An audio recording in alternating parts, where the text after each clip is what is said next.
তাহলে তোমার এই 12 ক্লাসের আলোটা শুরু হচ্ছে প্রতিফলন দিয়ে, এবং এই টোটাল লাইটটাকে মোটামুটি যদি এটা বিভাজন করা হয় 2 ভাগে ভাগ করা যেতে পারে।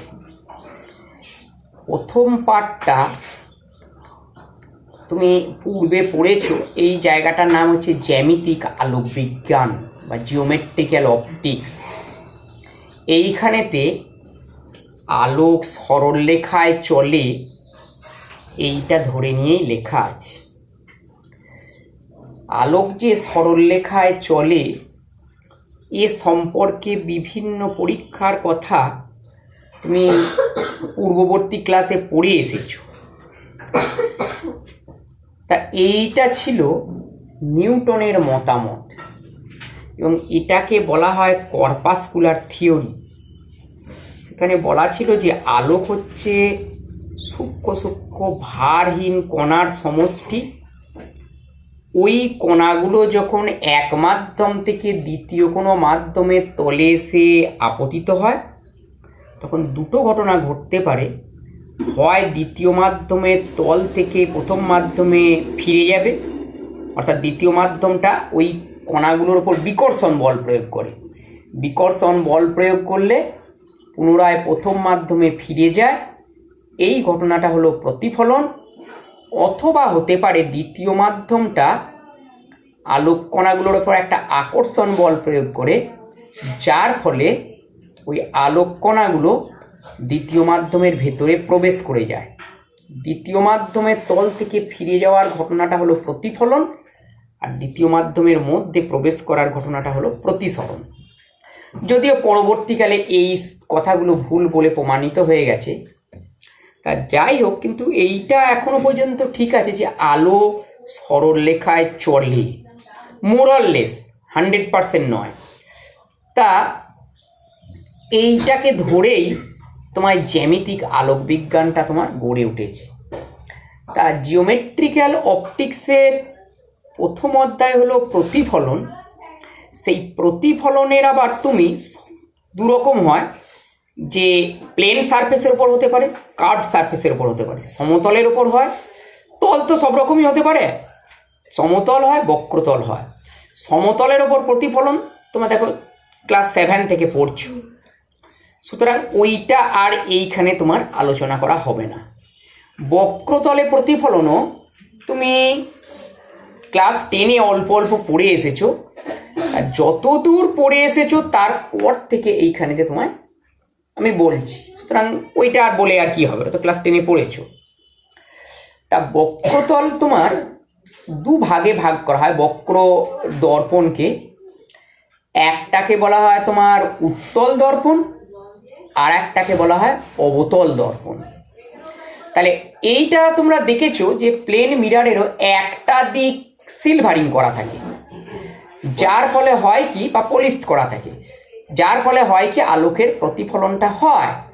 তাহলে অবতল আয়না কাকে বলবে? যে দর্পণের অবতল তলে আলোকের প্রতিফলন হয়, অর্থাৎ উত্তল তলটা আছে তোমার সিলভারিং করা, অবতল তলের উপরে এসে আলোক রশ্মি এসে পড়লে প্রতিফলন ক্রিয়া সম্পন্ন হয়, এটাই হলো অবতল দর্পণ। উত্তল দর্পণ সেই রকম যে উত্তল তলের উপর আলোক রশ্মি এসে পড়লে প্রতিফলন ক্রিয়া সম্পন্ন হবে, এর অবতল তলটা সিলভারিং করা থাকবে। ঠিক আছে?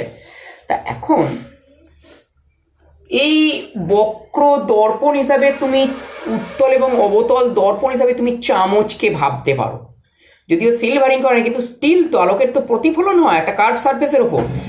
একটা চামচের একটা দিক, অর্থাৎ যে দিকটায় চিনি রাখা হয় সেইটা হলো, সেই দিক তলটা হচ্ছে অবতল তল, অর্থাৎ ওই দর্পণটা হবে অবতল দর্পণ, আর তলার দিকটা উত্তল দর্পণ।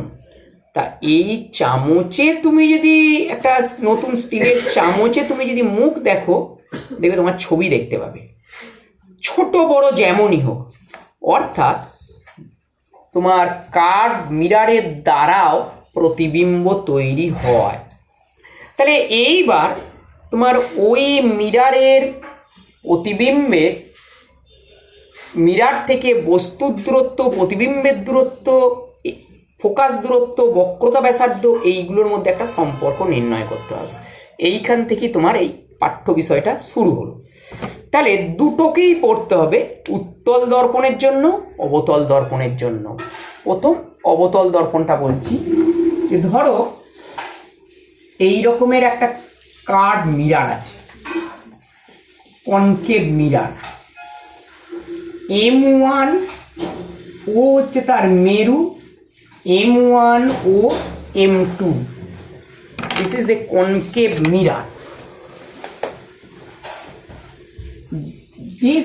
The line joining the pole and the center of curvature is called its principal axis। সব পড়ে এসছো। এইটা হচ্ছে পোল বা মেরু বা আয়নার যেটা মধ্যবিন্দু, mid point of the mirror is called pole. আর এইটা হচ্ছে তোমার সেন্টারটা, সেন্টার অফ কার্ভেচার। এটা একটা গোলকের অংশ বলে কল্পনা করা হয়। এই গোলকের ব্যাসার্ধ কেন্দ্র কি বলা হয়? বক্রতা কেন্দ্র, আর ব্যাসার্ধকে বলা হয় বক্রতা ব্যাসার্ধ। এক লাইন বলে দিলাম। আর এইটা হচ্ছে ফোকাস, অলরেডি পড়ে এসেছিল F = R/2, অর্থাৎ ও থেকে সিটা যত দূরে থাকবে এফটা মোটামুটি তার অর্ধেক দূরত্বে থাকবে। তাহলে এবার ধরো এই প্রিন্সিপাল অ্যাক্সিসের ওপর একটা বস্তু এভাবে অবস্থিত, এভাবে ধরো PQ, ধরো বস্তুটা অবস্থিত, এইটা ধরো PQ। তাহলে এইখান থেকে একটা আলোকরশ্মি, দুটো আলোকরশ্মি প্রতিবিম্ব তৈরি হবে, তো দুটো আলোকরশ্মি কম করে তোমায় দেখাতেই হবে।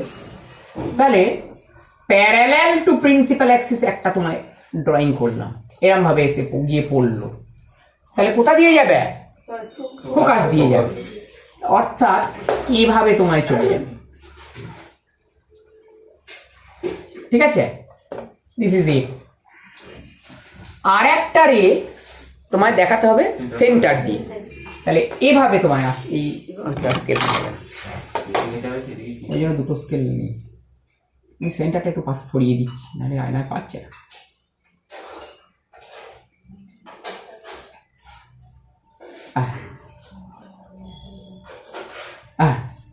আচ্ছা, ঠিক করুন না।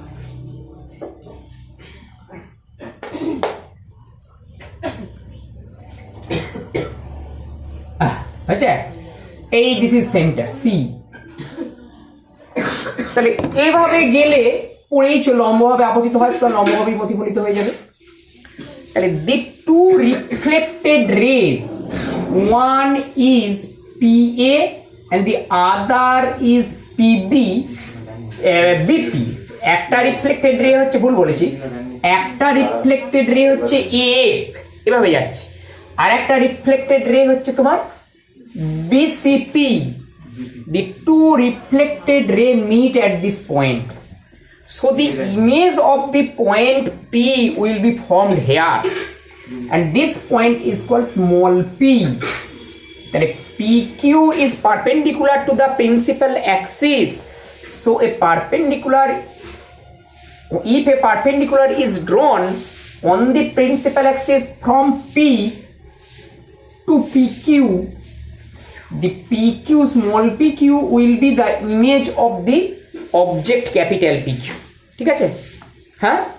তাহলে এখন তাহলে বস্তুর দূরত্ব কি হলো? অবজেক্ট ডিস্টেন্স দেখো OQ, আয়না থেকে বস্তুটা এত দূরে আছে, তো এটাকে ইউ দিয়ে লেখা হয়। ইমেজ ডিস্টেন্স কি হলো? O স্মল কিউ, এটাকে ভি দিয়ে লেখা হয়। ফোকাস দূরত্ব কি হলো? OF = F, আর বক্রতা ব্যাসার্ধ OC = R। দেখো এখানে কোনো গোলমাল নেই, ঠিক আছে? গোলমাল একটা জায়গায় আছে, সেটা কোনো বলিনি। তোমার প্লাস মাইনাস চিহ্ন, আলো হতে পারে, এটা যদি তোমার আয়না না থাকতো, যদি লেন্স হতো, ভেদ করে চলে যেত। তাহলে একটা দিককে তোমার পজিটিভ, একটা দিককে নেগেটিভ ধরতে হবে। এটাই তো পড়ে এসছো। ধরা হয় এখন ইন্টারন্যাশনাল নোটেশন হচ্ছে the direction of light is positive and the direction against the light is negative. তাহলে আমরা মাপছি কোথা থেকে? ফ্রম ও, যাচ্ছি কোন দিকে? সব এদিকে। So it is all U, V, F and R is against the direction of light. So U, V, F and R all will be negative. এটা বুঝতে পারলে না? আলোকের অঙ্কতে তোমার একটা অন্যতম গুরুত্বপূর্ণ অংশ হচ্ছে প্লাস মাইনাস চিহ্ন বসানো। প্লাস মাইনাস চিহ্নটা যদি ভুল করা তো মেলাতে পারবে না। 1/5 প্লাস 1/2 আর 1/5 মাইনাস 1/2 পুরো তো আলাদা জিনিস হয়ে গেল। সুতরাং ওই চিহ্নটা ভালো করে প্রথম থেকে রপ্ত করবে। বিভিন্ন জায়গায় অঙ্ক করতে গিয়ে নিজে নিজে করবে। এই দেখি তুই মাইনাস দিয়েছিস, প্লাসটা তুলে দে, দুম করে মাইনাস করে দিলে, তুই উত্তরটা মিলিয়ে দিলে। এই পদে যা আগে তুমি আত্মস্থ করবে, হয়তো মাইনাসই হবে, তোমার ভুল হয়েছিল বোঝা, আগে তুমি নিজের উপলব্ধি স্তরে নিয়ে এসো why it is positive and why it is negative. ঠিক আছে, তাহলে মনে রাখবে একটা সহজ জিনিস যে আলোকের দিকটা হচ্ছে পজিটিভ। কোথা থেকে তুমি শুরু করছো না, যেখান থেকে শুরু করছো তার সাপেক্ষে তুমি এইখান থেকে শুরু করছো। যদি এটা লেন্স হতো তাহলে এই দিকে চলে যেত, তুমি এদিক থেকে এদিকে যখন দেখবে প্রতিবিম্বটা, তাহলে তখন কি হতো, তখন ভিটাকে পজিটিভ বসতো আর তোমার নেগেটিভ বসতো। পরে উত্তল দর্পণে আছে, এটাকে হোক। ঠিক আছে, এইবার দেখো তোমার এই এ বিন্দু থেকে তোমার প্রধান অক্ষের উপর একটা লম্ব টেনে নিলাম, ধরো এডি। আছে, তাহলে এইবার দেখো তোমার পি সি কিউ আর small P C small Q এই দুটো ত্রিভুজ সদৃশ করি। পেয়েছো না, পাওনি? তাহলে triangle P Q C and triangle small P small Q C are similar. হবে না? তাহলে কি হবে তোমার, বড় পি কিউ বাই ছোট P Q equal to C বড় কিউ বাই সি ছোট কিউ। হবে বড় ত্রিভুজের লম্ব বাই ছোট ত্রিভুজের লম্ব ইকুয়াল টু বড় ত্রিভুজের ভূমি বাই ছোট ত্রিভুজের ভূমি। ঠিক আছে, এটাকে সমীকরণ নাম্বার 1 বলছি। আবার দেখো ট্রায়াঙ্গেল এডিএফ আর পিকিউএফ এরা দেখো similar. Triangle ADF and triangle PQF are similar. হবে না? তাহলে একই হবে। তাহলে AD by P Q equal to DF by QF লেখা যাবে না? তাহলে সুতরাং AD by small P Q equal to DF by QF. কেন সদৃশ কোণী কোন সমান হচ্ছে ওটা তোমার লিখে দেখানোর দরকার নেই, যদি তোমার বোঝার দরকার আছে যে আদৌ সদৃশ কোণী কিনা, এটা কি আমার ব্যাখ্যা করতে হবে না? আচ্ছা, তাহলে এডি মানে পি কিউ। আবার সুতরাং এই লাইনটা লেখা যেতে পারে P Q by P Q small Q equal to DF by QF. এটা ইকুয়েশন নাম্বার 2।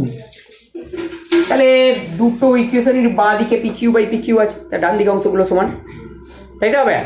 তাহলে ফ্রম 1 and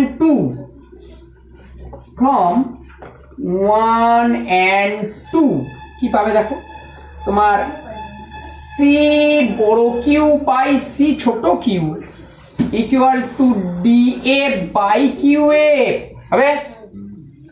এইবার দেখো সি কিউ মানে কি, এইটুকু আমরা মাপছি এখান থেকে, তার মানে লিখতে হবে ও কিউ মাইনাস ও সি। যা কিছু তোমার এখানে যা আছে সব চেঞ্জ করে ও থেকে নিতে হবে। তাহলে ও থেকে নিতে গেলে O Q minus O C করতে হবে। তাহলে O Q minus O C by C small Q মানে এইটুকু, O C minus O small Q. তাহলে O C minus O small Q equal DF. আচ্ছা, আয়নাটা খুব ছোট্ট উন্মেষের, ক্ষুদ্র উন্মেষের, সেই জন্য ও আর ডি বিন্দু প্রায় এক, অর্থাৎ ডিএফ এর জায়গায় লেখা যাবে ও এফ কিউ এফ মানে ও কিউ মাইনাস ও এফ। হবে না? এইবার দেখো মানগুলো দেখে দেখে লিখে নিতে হবে। ও কিউ মানে তোমার কি আছে, মাইনাস ইউ, এই মাইনাসটা ভালো পড়ে, মাইনাস ইউ। ও সি মানে মাইনাস আর মানে প্লাস আর হয়ে যাবে। হবে না? মাইনাস আর, এটা মাইনাস ভি মানে প্লাস ভি হয়ে যাবে equal to minus F by minus V plus F. হবে নাকি দেখো? হবে। এবার আর ইকুয়াল টু 2f অলরেডি পড়া আছে, ঠিক আছে? তাহলে আর ইকুয়াল টু 2f, তাহলে আর এর জায়গায় আমি 2f বসিয়ে দিচ্ছি। তাহলে minus U plus 2f by minus two F plus V equal to minus F by minus V plus F. ঠিক আছে, গুণ করতে হবে দুদিকে। এটার সঙ্গে গুণ করলে কত হবে দেখো, U V minus two V A minus U A plus two F square equal to two F square minus V F. বুঝছো তো, টু এফ স্কোয়ার বাতিল হবে। এইটা তোমার একটা আইডেন্টিফাই করার একটা যদি তোমার এফ স্কোয়ার যদি না কাটে জানো তোমার হয়, রিচেকিং করো অথবা কেটে আবার নতুন করে করো, তার তুমি মিলাতে পারবে না এরপর। আচ্ছা, পরীক্ষা দেয় এটা ইউভিএফ এর মধ্যে সম্পর্ক গত বছরই দেখবে দিয়েছিল। আচ্ছা, তাহলে দেখ, তাহলে ইউএফ এফ যুক্ত টার্মগুলোকে একদিকে নিয়ে যাবো, এফ বিহীন টার্মগুলোকে একদিকে নিয়ে যাচ্ছি। তাহলে ইউভি ইকুয়াল টু এটা এদিকে নিয়ে গেলে হবে তোমার ইউএফ প্লাস ভিএফ হবে নাকি, দেখো দেখি, টু ভিএফ যাবে, টু ভিএফ মাইনাস ভিএফ মানে শুধু VF, dividing both side by UVF. UVF যে ভাগ করলে কি পাবে, এদিকটাকে লিখছি, 1 by V plus 1 by U equal to 1 by F. This is UVF relation equal to 2 by R, F equal to R by 2 যদি বসাও, হয়েছে? দেখো সুন্দর একটা সহজ ফর্মুলা, যে 1 by V plus 1 by U equal to 1 by F. এটাই হচ্ছে তোমার অবতল দর্পণে ইউভিএফ এর মধ্যে সম্পর্ক। এই রকমেরই একটা রিলেশন তোমার উত্তল আয়নার ক্ষেত্রেও নির্ণয় করতে হবে। উত্তল দর্পণে ইউভিএফ এর মধ্যে একটা সম্পর্ক পড়তে হবে। দেখো, তা মুছে দিচ্ছি, হ্যাঁ।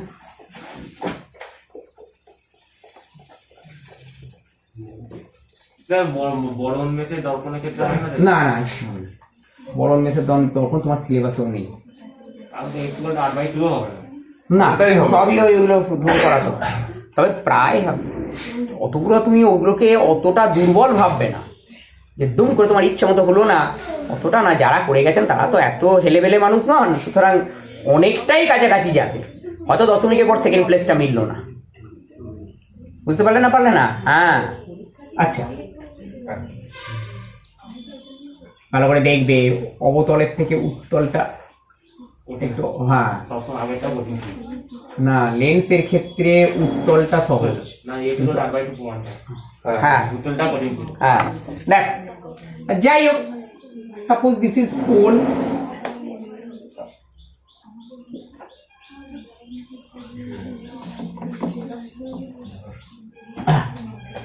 ঠিক আছে? তা প্রধান অক্ষের উপর ধরো এই বস্তুটা অবস্থিত এইরকম, ধরো পি কিউ বস্তু অবস্থিত। আচ্ছা, এইখানে কিন্তু অ্যারোটা দেবে, তার কারণ অ্যারোটা নির্দেশ করে বস্তুর মাথা না তলা। তাহলে ওই একই পদ্ধতি, একটা আলোক রশ্মি প্রধান অক্ষের সমান্তরাল ভাবে আসবে, তাহলে প্রধান অক্ষের সমান্তরাল ভাবে এলে কি হবে, পি এ পথে এলো দিয়ে এবার প্রতিফলিত হবে। তাহলে কেমন ভাবে প্রতিফলিত হবে, এমন ভাবে প্রতিফলিত হবে যেন মনে হবে যেন ফোকাস থেকে আসছে, অর্থাৎ পিছন দিকে বর্ধিত করলে যে বিন্দুতে মিলিত হবে দ্যাট উইল বি ফোকাস। এভাবে তোমার যাবে, এইটা এফ পয়েন্ট, ঠিক আছে? এইটা তোমার মিড পয়েন্টটা, মেরুটা। আর একটা তাহলে কেন্দ্রবিন্দুটা তার সমান দূরে এখানে সি হবে। আর একটা রশ্মি আলোক কেন্দ্রগামী এই দিকে, এই আলোক কেন্দ্র বলছি, বক্রতা কেন্দ্রগামী এভাবে আসবে, বুঝতে পারলে না, পারলে না? তাহলে এভাবে, তাহলে এভাবে আসা মানেই, এ তো আয়না আছে, ভেতরে তো প্রবেশ করতে পারবে না, তাহলে এভাবে আসা মানেই লম্বভাবে আপতিত হওয়া। তাহলে এভাবে আপতিত হলে দেখো এভাবেই ফিরে যাবে, বুঝতে পারলে না, পারলে না? One ray is APA parallel to principal axis and reflected along AB. The second ray is PD and along the center of curvature and will be reflected along DP.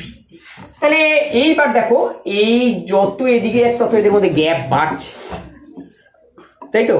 সুতরাং এই দিকে মিলিত হওয়ার কোনো সম্ভাবনাই নেই। তাহলে পিছন দিকে বর্ধিত করতে হবে, বর্ধিত করলে যেখানে মিলবে সেইখানে প্রতিবিম্ব হবে, এবং এই প্রতিবিম্বটা হচ্ছে অসৎ, যেটা বলতে ভুলে গেছি, অবতল আয়নার প্রতিবিম্বটা কিন্তু ড্রয়িং যেটা করেছিলাম সেটা ছিল সদ্বিম্ব। তাহলে এটা তোমার অসৎ, তাহলে এর উপর একটা এরম লম্ব টানলাম, this is small P Q. ঠিক আছে না, ঠিক নাই?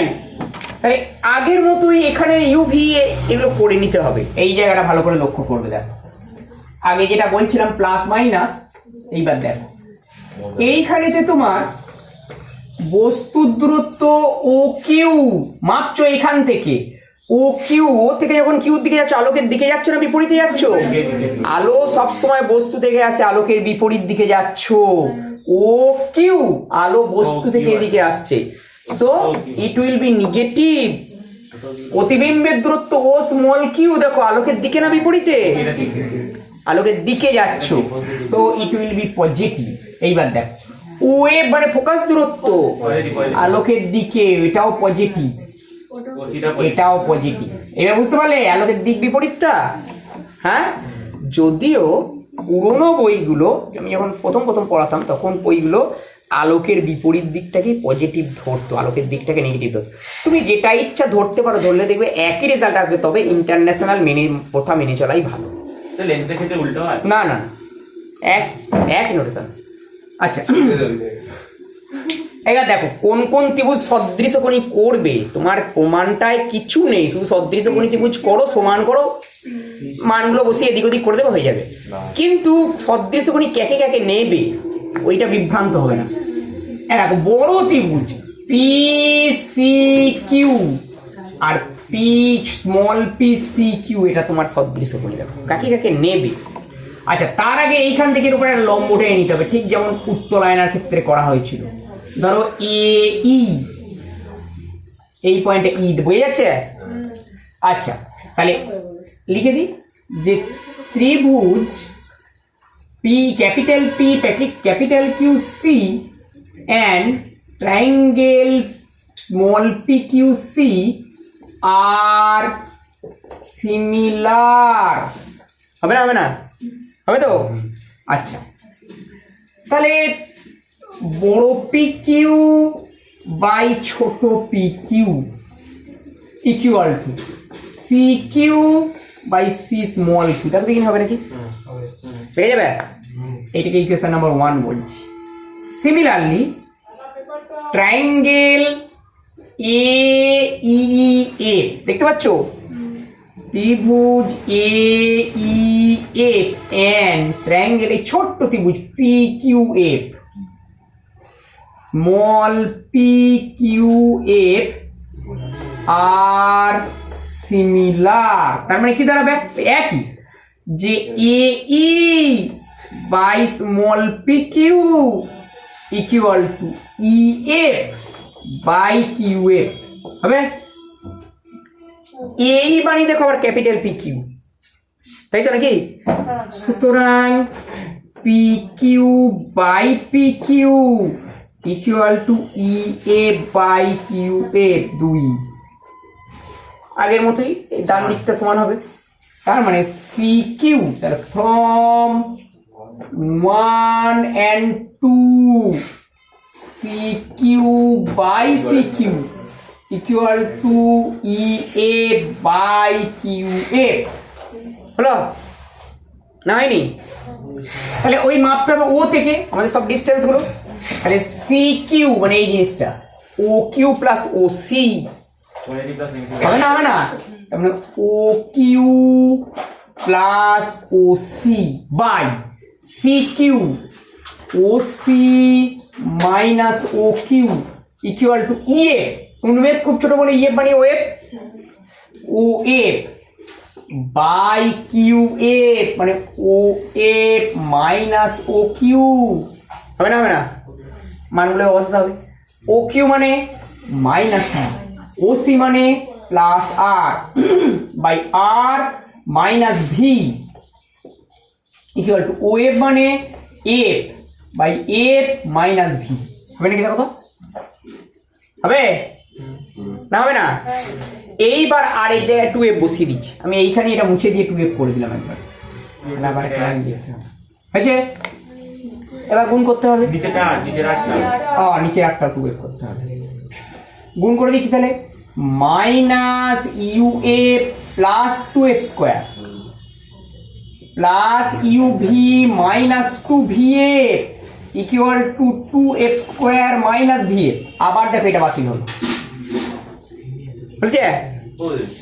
সুতরাং তোমার ইউ এফ আর ভি, এফ যুক্ত রাশি আর এফ বিহীন রাশিকে দুদিকে নিয়ে যেতে হবে। তাহলে ইউ এফ এদিকে নিয়ে গেলে হবে ইউ এফ, এটা এদিকে নিয়ে গেলে হবে plus V F equal two দেখো ইউ ভি। হবে না? হবে না? ইউ ভি এফ দিয়ে ভাগ করলে হবে 1/v plus 1/u equal to 1/a। বুঝতে পারলে না? পারলে না? এই হচ্ছে ইউভিএফ এর মধ্যে সম্পর্ক। এই ফর্মুলা এরপর when you apply on any problem you have to apply further sign correction।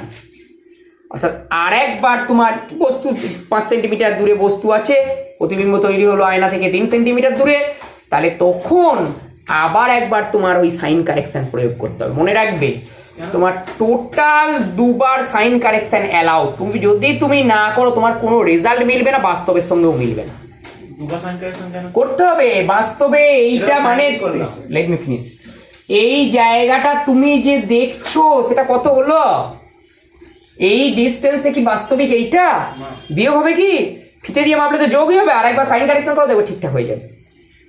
আমি একটা এক্সাম্পল হিসাবে একটা বললাম। আমি আমার কলেজের স্যারকেও তোমাদের মতো এরকম সন্দেহ ছিল, জিজ্ঞাসা করেছিলাম যে স্যার একবার তো সাইন কারেকশন করে করা হয়েছে, আবার কেন? এই উত্তরটাই এখনো মনে আছে, দিয়েছিলেন তোমার 4 পাদা আর কি করে গেছে দেখার দরকার নেই, তুমি যখন প্রয়োগ করবে তোমাকে আরেকবার করতে হবে।